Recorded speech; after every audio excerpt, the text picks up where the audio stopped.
I don't care when you started. I'm saying when Michael Jordan came to the Bulls, it didn't matter that he just started. Right. He went to the front of the line because Right. his talent was obvious. So it's the same scenario, but it's not as obvious talent. You have to go in and find the talent and sometimes develop it.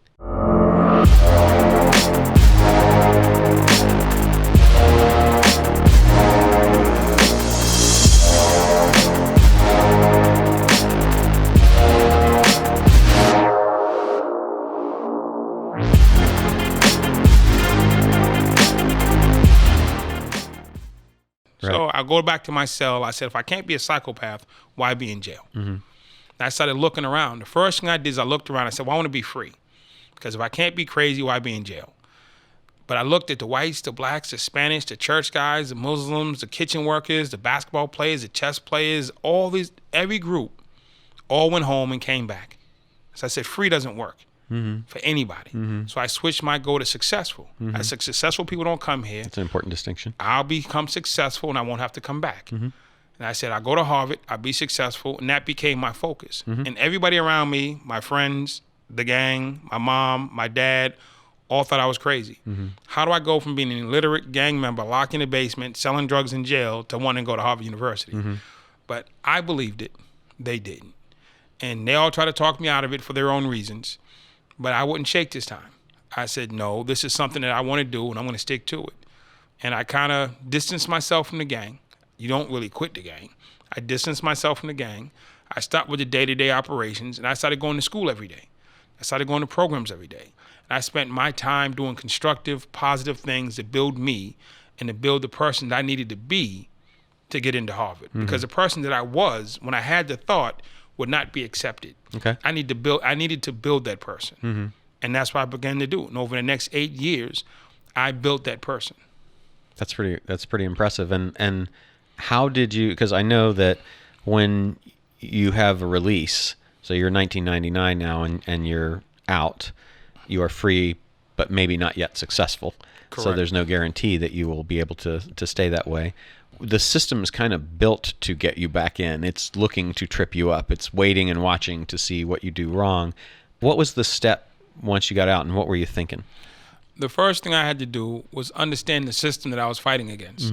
The system is designed to A, put me in jail, B, drive me crazy in jail, then C, if I manage to get out, put me back in jail. Yeah. So I can be mad at the system, I can learn to understand the system. Right. And what are the mechanisms and the triggers that they use to do the things that they do. So you give us bad schools, you give us no recreational, you can list all the things that don't happen in the inner city that contribute or give the opportunity for someone to go the wrong way. It doesn't mandate it, but it gives the opportunity. And so I took all the escape routes that they gave me. All the triggers and trap doors they gave me as a young kid, I took them. Right. When I got in prison, there was school, there was GED, there was plumbing. The first week I was there, I just didn't access it until year 6. Right. It was there, but there was a lot of things in between it that I couldn't get past. Right. So they gave me I took the tricks and the trap doors in the first 6 years. Then when I finally got on track, now I'm coming home, I'm saying, what are the tricks and the trap doors coming out of the door? Yeah. Coming out of the prison doors. And I saw them, I recognized them, and I moved around them. So most guys coming home from prison will go get a job because you need to have money. Yeah. Or they'll go back to their family. Right. I love my mother. I am my mother reborn. But I will tell you this, no disrespect to my mom, Andre and mom in the same house for 18 years equaled prison.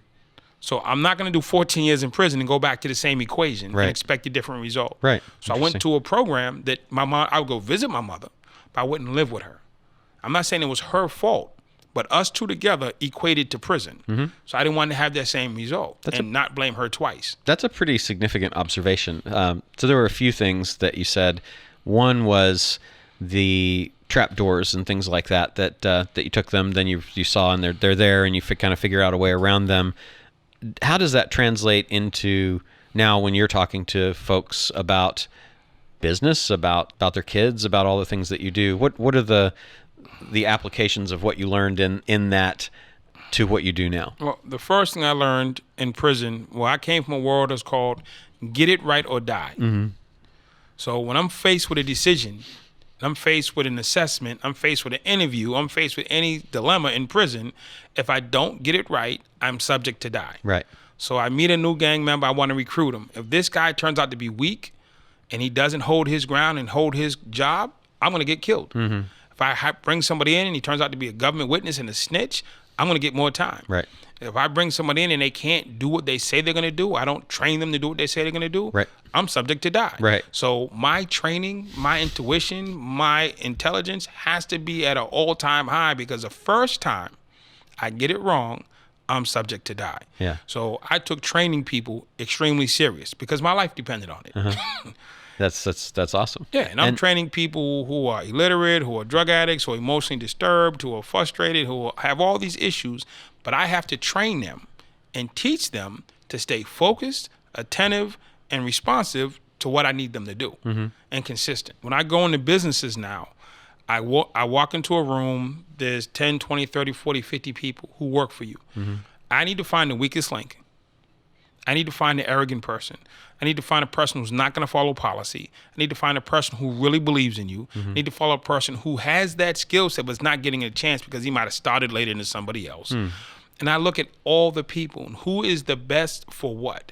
I don't care when you started. I'm saying when Michael Jordan came to the Bulls, it didn't matter that he just started. Right. He went to the front of the line because his talent was obvious. So it's the same scenario, but it's not as obvious talent. You have to go in and find the talent and sometimes develop it. You mentioned if you brought the wrong person into the gang and they was weak, then you were subject to die. And then you just mentioned finding the weakest link. How do you spot that? It's personality traits. I have a thing that I understand to be called projected weakness and projected strength. Everybody omits something. They call it your energy, your vibe, and all the rest of that stuff. You've seen people and they have a vibe of intelligence. You've met a nerd, like a really, really, really, really big nerd. Like, yo, he's a nerd. How can you tell? You can look at him and tell. You know what I'm saying? He omits the nerd factor. Nerdiness. Yeah. Nerdiness. Right. There's like the jock guy. You know what I'm saying? He admits like that I'm a jock. Right. I play sports. You know what I'm saying? Right. So it's that level of confidence that he can do that. It doesn't mean he can do other things, but he's confident in that he can play sports and sports is cool, so he's cool. And you can see these things in people that are obvious. The athlete, the president, all these other things. So I can see in people what they project and their range. How far will you go? What is your breaking point? I can just sit and talk to somebody and know where their breaking point is. Right. How much pressure can you handle? When are you going to testify against me? Right. Yeah. When are you going to call the cops and say Andre did it? Yeah. At what point do you fail and I die? At what point do you fail and I die? So I've developed a system of doing an assessment on the individual, their strengths, their weaknesses, projected strengths, projected weaknesses, and everybody has them. I like the projected strengths and weaknesses thing. I hadn't heard that before. That's pretty cool. Is that something that you heard about? Because I got good at it, and that's why I'm still here. Nice. Okay, good. I like it.